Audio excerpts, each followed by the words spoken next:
बच्चों, आज की कक्षा में आप सभी का स्वागत है। जैसे कि हम प्रकृति का संदेश इस कविता पर चर्चा कर रहे थे। इस कविता के अंतर्गत जो भी प्रश्नोत्तर आए हैं उस पर हम चर्चा कर रहे हैं। इस कविता के अंतर्गत जो चौथा प्रश्न है, प्रकृति, धैर्य, सागर और राष्ट्र में र के विभिन्न रूपों का प्रयोग हुआ है। र के भिन्न भिन्न रूपों के प्रयोग के नियम इस प्रकार हैं। जिस प्रकार हम जोड़ाक्षरों के बारे में पढ़ा था, उसी के अंतर्गत यह प्रश्न है, जिसमें पहला प्रश्न है, अनेक शब्दों में र का प्रयोग मूल रूप में ही होता है, जैसे कि र प्लस अ र। कुछ उदाहरण यहाँ पे हैं, जैसे कि सा प्लस ग प्लस र सागर, सम प्लस सा प्लस र संसार। जिसमें दूसरा है, र यदि स्वर रहित खड़ी पाई वाले व्यंजन के साथ आता है तो उसे पदेन के रूप में, यानी इस प्रकार जो यहाँ पे चिन्ह दिया गया है इस प्रकार लिखते हैं। जो र का जो जोड़ाक्षर है इस प्रकार हम लिखते हैं। जैसे यहाँ पे दिया जा रहा है, प प्लस र प्लस क्र प्लस ति, प्रकृति। प प्लस र प्लस ण, प्रण। इस प्रकार हम र के जोड़ाक्षर को प्रयोग कर सकते हैं।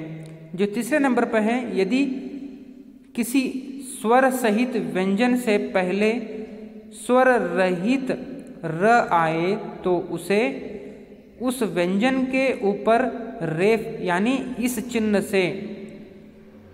चिन्ह के रूप में लिखते हैं। जैसे यहाँ पे दिया गया है, धै प्लस र प्लस य, धैर्य। प प्लस र प्लस व प्लस त, पर्वत। जो चौथे नंबर पर है, स्वर रहित ट ठ ड ढ के साथ र का संयोग होने पर पदेन यानी इस चिन्ह के रूप में लिखते हैं। र को हम इन व्यंजनों के साथ इस चिन्ह से लिखते हैं। जैसे रा प्लस श प्लस ट्र प्लस र, राष्ट्र। जैसे कि रा प्लस श प्लस ट प्लस र, राष्ट्र। और अगला उदाहरण है, ट प्लस र प्लस क यानी ट्रक। इसके अंतर्गत यहाँ पे दिया गया है, स्वर सहित र इस चिन्ह का और स्वर रहित र यानी पदेन, इस प्रकार के जो चिन्ह हो, और रेफ यानी इस चिन्ह वाले शब्द वाले 5 शब्द लिखिए। इसके अंतर्गत हमें 5 शब्द लिखना है। उन उदाहरणों को यहाँ पे चौथे नंबर पर दिया गया है। जैसे कि पहला है, यहाँ पे आप देख रहे हैं, क्र, क्रिया, और भ्रम, भ्रष्ट, क्रम। इस प्रकार आप यहाँ पे देख सकते हैं। और अगला उदाहरण है, धर्म, कर्म, कार्यालय, परिवर्तन, शुतुरमुर्ग। और जो अगला उदाहरण है, राष्ट्र, ड्रामा, ट्रैक्टर, फैक्ट्री, इलेक्ट्रिक। इस प्रकार हम यह 5 उदाहरण यहाँ पे देख सकते हैं। प्रश्न 5 यहाँ पे दिया गया है, यदि कविता में नदी भी आपको कुछ संदेश दे रही होती तो वह क्या संदेश देती? अपनी कल्पना से लिखिए। यहाँ पे प्रश्न है, उनका लिखना है।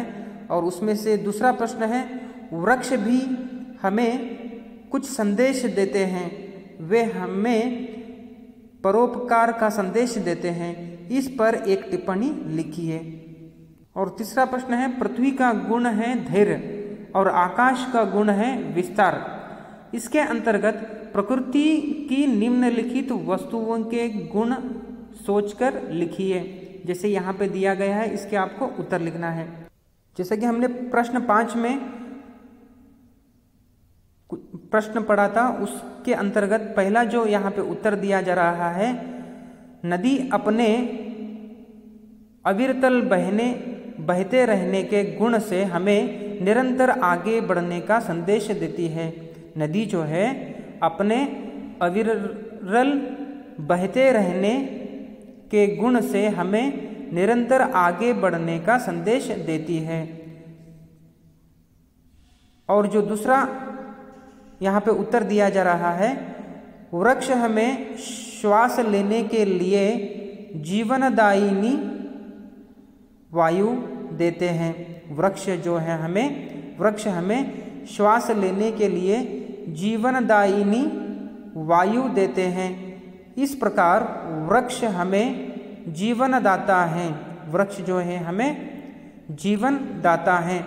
वृक्षों पर अकुत फल लगते हैं, यानी वृक्षों पर बहुत सारे फल लगते हैं, लेकिन वे स्वयं एक भी फल नहीं खाते, सब के सब बांट देते हैं।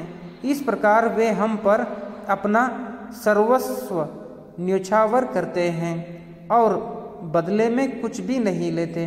वृक्ष हमें भलाई के बदले किसी तरह की अपेक्षा न करने का संदेश देते हैं।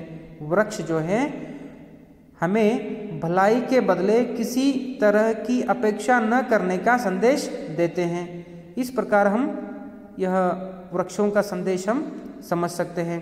जो इसके अंतर्गत जो तीसरा प्रश्न है, नाम और गुण।